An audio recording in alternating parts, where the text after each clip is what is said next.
వీళ్ళు మాట్లాడేటువంటి మాటలు చూస్తూ ఉంటే ఈ యొక్క హత్యా కోణాన్ని ఒక రాజకీయ దురుద్దేశంతో బీఆర్ఎస్ పార్టీ పైన, సాక్షాత్తు మాజీ ముఖ్యమంత్రి కేసీఆర్ గారిపైన, హరీష్ రావు గారిపైన, నాపైన చుట్టేటువంటి ప్రయత్నం చేస్తున్నట్టు కనబడతా ఉన్నది. ఎందుకంటే ఈ యొక్క రాజలింగమూర్తి అనేటువంటి వ్యక్తి కాళేశ్వరం ప్రాజెక్టు మీద ఒక కేసు వేసిండు. ఆ కేసు వేసినందుకే మంత్రి అయితే సాక్షాత్తు వెంకటరమణారెడ్డి హత్య చేయించిండని చెప్తా ఉన్నాడు. ఏ ఆధారంతో ఆయన మాట్లాడుతున్నాడో ఆయన నోటికే మొక్కాలి. ఈరోజు ఆయన పార్టీ శాసనసభ్యుడిగా ఉండేటువంటి వేముల వీరేశం అనేటువంటి ఈరోజు ప్రస్తుత శాసనసభ్యుడు గతంలో ఒక హత్య చేయించిండని చెప్పి ఆ రోజు ధర్నాలు చేసినటువంటి సందర్భాలు మనం చూస్తాం. అసెంబ్లీ వేదిక మీద కూడా లేనటువంటి మాటలు అనేకం మాట్లాడినట్టు చూస్తాం. వెంకటరెడ్డికి ఇది పూర్తిగా ఒక ఆనవాయితీ అయిపోయింది, ఆనవాయితీతో మాట్లాడుతున్నట్టుగా అర్థమవుతూ ఉన్నది. అదేవిధంగా కాంగ్రెస్ పార్టీకి సంబంధించిన కొంతమంది వ్యక్తులు ఇది బీఆర్ఎస్ పార్టీ హత్యా రాజకీయాలకు తెరలేపింది అనేటువంటి మాట మాట్లాడుతున్నారు. బీఆర్ఎస్ పార్టీ ఎప్పుడు కూడా హత్యా రాజకీయాలను ప్రోత్సహించేటువంటి సందర్భాలు ఉండవు. ఈరోజు రాజలింగమూర్తి గారు కేసు వేసారు. ఒకవేళ అందులో కేసు విచారణలో ఉన్నది, ఆల్రెడీ రాష్ట్ర ప్రభుత్వం కమిషన్ వేసింది, కమిషన్ విచారణ జరుగుతున్నది.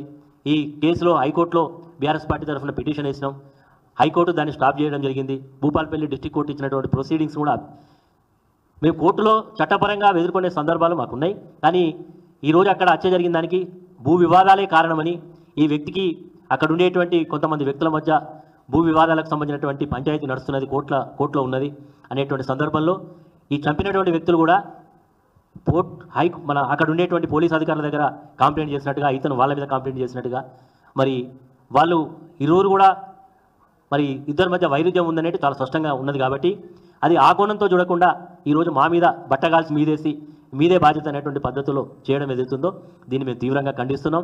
ఈ హత్యకు నాకు కానీ బీఆర్ఎస్ పార్టీకి కానీ ఎలాంటి సంబంధం లేదు.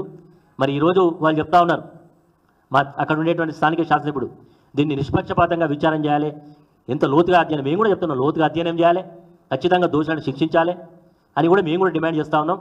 వారు ఏదో సిబిసిఐడి అంటారు, సిబిసిఐడి కాకపోతే సిబిఐ ఎంక్వైరీ చేసినా మాకు ఎలాంటి అభ్యంతరం లేదు. మాకు హత్యకు ఈ వ్యక్తికి మాకు ఎలాంటి సంబంధం లేదు మరి అనే మాటని ఈ సందర్భంగా తెలియజేస్తాం. ఈరోజు ముత్తుడి భార్య ఇచ్చినటువంటి కంప్లైంట్ ఏ రకంగా ఉంది, కొన్ని గంటలు మారిన తర్వాత కొంతమంది వ్యక్తులు వారిని ప్రేరేపితం చేసి మాట్లాడించినట్టుగా కనబడతా ఉన్నది తప్ప, ఇది గతంలో ఈరోజు ఎవరైతే ఆమె ఆరోపణ చేస్తూ ఉన్నదో ఆమె గతంలో బీఆర్ఎస్ పార్టీ నుంచి కౌన్సిలర్గా గెలిచినటువంటి ఆమె, వాళ్ళ యొక్క విధానాలు నచ్చగానే వారిని పార్టీ నుంచి దూరం పెట్టడం జరిగింది. ఈరోజు ఆమె మాట్లాడినటువంటి మాట కొంతమంది వ్యక్తుల యొక్క ప్రేరేపితంతో మాట్లాడినట్టుగా ఉన్నాయి.